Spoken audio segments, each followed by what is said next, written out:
Hello guys, সবাই কেমন আছো? আশা করি সবাই ভালো আছো। আমি তোমাদের কিচেন স্টোরি বাংলা আজকে নিয়ে এসেছি গরুর মাথার ছাল রান্না করব এবং কান কেটে দিয়ে পরিষ্কার করে নিয়েছি। আর নিয়েছি এই আলু, পেঁয়াজ কুচি। সম্পূর্ণ উপকরণগুলো আমি রেডি করে নিয়েছি একসঙ্গে। এখন রান্নার জন্য চলে যাব। রান্নার জন্য একটা কড়াই বসিয়ে দিয়েছি, দিয়ে দিলাম সাদা তেল, দিয়ে দেবো কিছু পেঁয়াজ কুচি। পেঁয়াজ কুচিটা কিছুক্ষণ নেড়েচেড়ে ভেজে নেব। পেঁয়াজটা আমি লাল লাল করে ভেজে নিয়েছি। এখন দিয়ে দেব গোটা গরম মশলা, দারচিনি, এলাচ, লবঙ্গ এবং গোলমরিচ। দিয়ে দিলাম 1 চামচ লবণ, কোয়াটার চামচের দিয়ে দিয়েছি 1 চামচ কোয়াটার চামচের আদা রসুন বাটা, আর দিয়ে দিলাম কোয়াটার চামচে 1 চামচ হলুদের গুঁড়া, আর দিয়েছি কোয়াটার চামচে 1 চামচ মরিচের গুঁড়া। গোটা গরম মশলার পাউডার দিয়েছি কোয়াটার চামচের হাফ চামচ। মশলাগুলি তেলের মধ্যে নেড়েচেড়ে কিছুক্ষণ ভেজে নেব। মশলাটা খুব ভালো করে নেড়েচেড়ে ভেজে নিয়েছি, ঠিক এরকম। সামান্য একটু পানি দিয়ে মশলাটাকে কষিয়ে নেব। মশলাটাকে নেড়েচেড়ে তেলের মধ্যে কিছুক্ষণ পানি দিয়ে কষিয়ে নিয়েছি। তেলটা উপরে ভেসে আসছে। এখন দিয়ে দিব গরুর মাথার ছালগুলি এবং তেলগুলি। মশলার সাথে নেড়েচেড়ে কিছুক্ষণ এইভাবে করে কষিয়ে নেব। সামান্য আরও কিছু পানি দিয়ে অ্যাড করে আমি এটা কষানোর জন্য ঢেকে কিছুক্ষণ রান্না করব। পানিটা দিয়ে দিলাম, আলতো করে নেড়েচেড়ে কিছুক্ষণ মিশিয়ে নেব।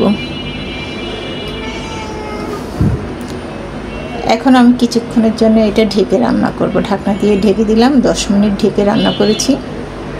10 মিনিট পরে ঢাকনাটা তুলে আলতো করে আবারও নেড়েচেড়ে মিশিয়ে নেব। কিছুক্ষণ নেড়েচেড়ে মিশিয়ে নিলাম। আবারও কিছুক্ষণের জন্য ঢেকে রান্না করব। তার আগে কিছু আলু দিয়ে দিব, যেহেতু আমি গরুর মাথার ছালটা খুব ভালো করে কষিয়ে নিয়েছি এবং খুব ভালো করে সিদ্ধ হয়ে গেছে। আলুটা দিয়ে এখন নেড়েচেড়ে মিশিয়ে নিলাম। কিছুক্ষণের জন্য ঢেকে আবারও দমে রান্না করব 10 মিনিট। 10 মিনিট পর ঢাকনাটা তুলে আবারও আলটু করে নেড়েচেড়ে মিশিয়ে নিব। আলু এবং গরুর মাথার ছালগুলি খুব ভালো সিদ্ধ হয়ে গেছে। এখন গরম পানি দিয়ে দিব 3 কাপ। 3 কাপ গরম পানি দিয়ে দিলাম। দিয়ে এখন আলতো করে নেড়েচেড়ে কিছুক্ষণের জন্য মিশিয়ে নিচ্ছি। বলক আসা পর্যন্ত এভাবে কিছুক্ষণ নেড়েচেড়ে মিশিয়ে নেব। বলকটা চলে আসছে। এখন ঢেকে আমি দমে আরও 10 মিনিট রান্না করব। 10 মিনিট পরে ঢাকনাটা তুলে এখন আবার একটু আলতো করে নেড়েচেড়ে নিলাম। আর দিয়ে দিব কয়েকটা কাঁচামরিচের টুকরো। এতে কিন্তু ওর কাঁচামরিচের অন্যরকম একটা ফ্লেভার আসবে। কাঁচামরিচটা দিয়ে আবারও আলতো করে নেড়েচেড়ে কিছুক্ষণ ঢেকে রান্না করব। কিছুক্ষণ ঢেকে রান্না করার পরে ঢাকনাটা তুলে আবারও একটু আলতো করে নেড়েচেড়ে মিশিয়ে নেব। মাখা মাখা ভাব চলে আসছে, রান্নাটা প্রায় হয়ে আসছে। এখন আমি একটু দিয়ে দিব ধনিয়ার গুঁড়া। আলুটাও খুব ভালো সিদ্ধ হয়ে গিয়েছে। ধনিয়া পাতা কুচি ছড়িয়ে দেব। ধনিয়া পাতা কুচি বা ধনিয়ার গুঁড়া দেওয়া যাবে, কোনো সমস্যা নেই। আমার কাছে যেহেতু ধনিয়া পাতা ছিল, আমি এখন কিছু ধনিয়া পাতা কুচি দিয়ে দিব। এতে কিন্তু স্বাদ ফ্লেভার দুইটি আনবে, খেতে অসাধারণ লাগবে। ধনিয়া পাতা কুচিটা দিয়ে দিলাম। আলটো করে একটু নেড়েচেড়ে মিশিয়ে নিচ্ছি। এখন দিয়ে দিব ভাজা জিরার গুঁড়া। জিরার গুঁড়াটা না দিলে নাই হবে। একদম জিরার গুঁড়াটা দিলে অসাধারণ একটা ফ্লেভার এবং টেস্ট আসবে। আমার কাছে ভীষণ ভালো লাগে জিরার গুঁড়া দিয়ে গোশের তরকারি এটা রান্না করলে। আমি ভাজা জিরার গুঁড়া কোয়াটার চামচে হাফ চামচ দিয়ে দিলাম। দিয়ে এখন আলতো করে একটু নেড়েচেড়ে মিশিয়ে নেব। রান্নাটা কিন্তু হয়ে গেছে। আমি এখন চুলাটা অফ করে দিব।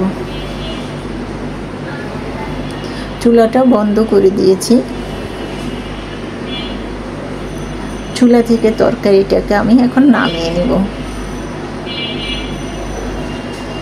চুলা থেকে তরকারিটাকে নামিয়ে নিয়েছি। একটা মিশ্রণ বলে বেড়ে দেখাচ্ছি কতটা সুন্দর এবং লোভনীয় হয়েছে। খেতে অসাধারণ মজা। যারা এখন গরুর মাথার ছাল এবং গরুর কান খাওনি, তারা এইভাবে করে রান্না করে খেতে পারো। সত্যি অনেক মজা এবং খেতেও লোভনীয় লাগবে। দেখতে যতটা লোভনীয় লাগছে, খেতে অসাধারণ মজা। সাদা ভাত, পোলাও, খিচুড়ি এবং লুচি, পরোটা, নান দিয়ে যেটা দিয়েই খাও না কেন খুবই ভালো লাগবে এবং মজা লাগবে। রেসিপিটা এই পর্যন্ত যদি ভালো লেগে থাকে অবশ্যই আমার ইউটিউব চ্যানেলটা লাইক এবং লাল বাটনটা টিপতে দেখবে, তাহলে নিত্য নতুন রেসিপিগুলি তোমাদের বাড়ি প্রথম পৌঁছে যাবে। রেসিপিটা এই পর্যন্ত। সবাই ভালো থেকো, সুস্থ থেকো, নিরাপদ থেকো। আজকের মধ্যে এখানেই বিদায়। আল্লাহ হাফেজ।